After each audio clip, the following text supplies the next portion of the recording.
ଏଠି mind set କହିଲେ କ'ଣ ବୁଝ ତୁମେମାନେ? ମାଇଣ୍ଡ ସେଟ୍ କହିଲେ କ'ଣ ବୁଝ? ତ ମୁଁ ବୁଝିବା ହିସାବରେ ମୁଁ ଏକ୍ସପ୍ଲେନ୍ କରିବାକୁ ଚାହୁଁଛି। ଯଦି ସେଥିରେ ରଙ୍ଗ ଅଛି ଯାଇକି ଚାଟ୍ ଜିପିଟିରେ କିମ୍ବା ଗୁଗୁଲରେ, ନାଇଁ ବୋଲେ ବଡ଼ ବଡ଼ ଲୋକମାନଙ୍କର ବିଜ୍ଞତା ଥିବା ଲୋକମାନଙ୍କର ଯାଇକି ଆପଣମାନେ ପଚାରିପାରିବେ। ମାଇଣ୍ଡ ସେଟ୍ ଗୋଟେ ଏମିତି ଜିନିଷ ଯେଉଁ କାମ କରିବାକୁ ଇଚ୍ଛା କରିବ, ସେଇ କାମରେ ଯଦି ତୁମେ ମନ ନ ଦିଅ ତାହେଲେ ସେଇ କାମ ସଫଳ ହେବ ନାହିଁ।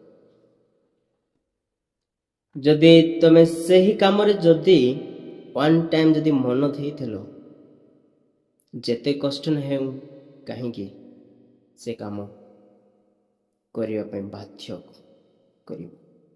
କାହିଁକି ନା ତୁମ ମାଇଣ୍ଡ ସେଟ୍ଟା ସେଇ କାମ ଶେଷ କରିବି, ସେଇ କାମ ଜାଣିବି ବୋଲି ତୁମ ମାଇଣ୍ଡ ସେଟ୍ଟା ସେଟ୍ କରିଦେଇଛ। ସେଇଥିପାଇଁ ମାଇଣ୍ଡ ସେଟ୍ ହେଉଛି ବହୁତ ଇମ୍ପୋର୍ଟାଣ୍ଟ।